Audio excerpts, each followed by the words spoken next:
So as I'm going through my book and my video collections, um, there's some new acquisitions that I've recently purchased here, and some of the other materials that I've been reading over and trying to understand. It takes me a long time to read sometimes books, because I'll just pick it up and I'll read a couple chapters, or I'll pick it up and I'll read a paragraph and then I'll put it down, and I won't pick it up for a while. And then when I do read, I like to, if I'm traveling a long distance, and I'll travel on the train, or someone will be driving in a car, and then I'll be reading a book. So those are the only times I really enjoy reading.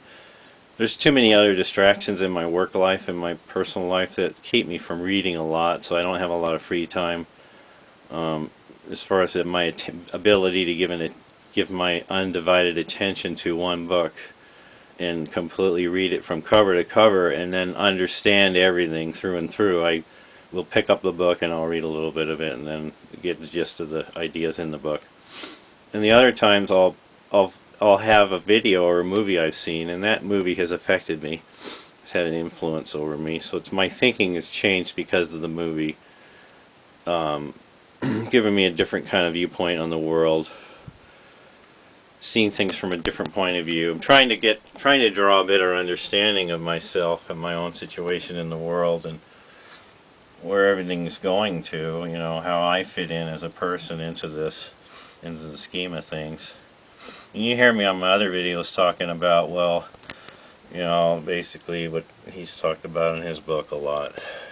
And then some of the other ideas that I've talked about, they've been talked a lot about in academia and in the scientific community for a long time. It's just I have tried to find my own point of view, try to describe things from my own perspective, my own point of view on the situations. Here's another audio book I have it's helped me with my nightmares.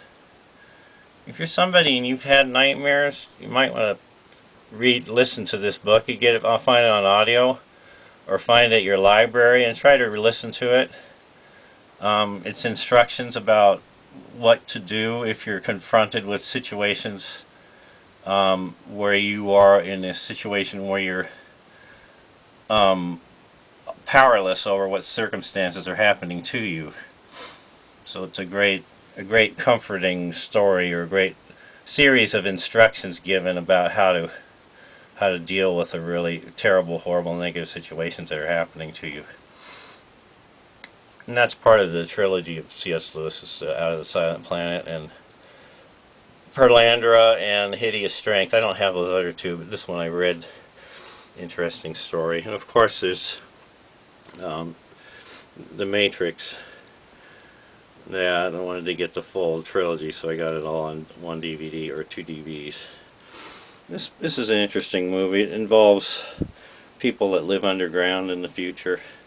I guess that above ground has been so contaminated that everybody lives underground, and he's this person and they have all these rules they have to follow and certain codes of behavior. But I'll have to watch that movie again. It's an older movie. This one's kind of interesting, where everybody's a surrogate, and they're all living their lives through these prosthetic, or through these mannequins. They're animated like animatronic. They get in these chairs and they sit in the chair, and then they live out their life through these mannequins. And he's a detective. He's trying to solve a crime.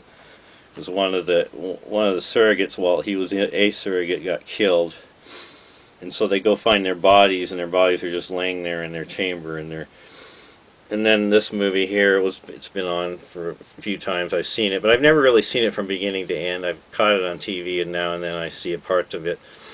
So I wanted to get that because it's an interesting story, how people people can get inside of the head of somebody else and live through them.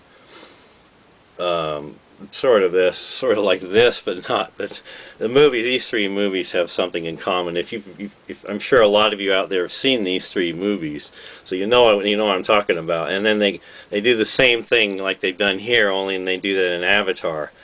And it's almost like this is a fantastic movie about an experience that these scientists have it would have been nice if there was no mining company there and no military there. They could just do that as on their own without having to get into the war like they did there on the planet over the mineral, which was the experiences that they were having was way better than the mineral. I mean, all of the life and all of the variety of experiences that they could have as one of those aliens was way far outweighed the value of that mineral, whatever it was. So it kind of made a put a kind of a ding in the story. It wasn't really, and of course Morgan Freeman talking about, the topics that really bother me, have bothered me personally for a long time in my life. And that's why I went out and I actually purchased the first and second season of that. Anyhow, but that's pretty much, I've gotten a lot of what I've talked about before from a lot of other ideas that I've, since, you see the movies behind me and that, and books and stuff. So anyhow, signing off. Bye-bye.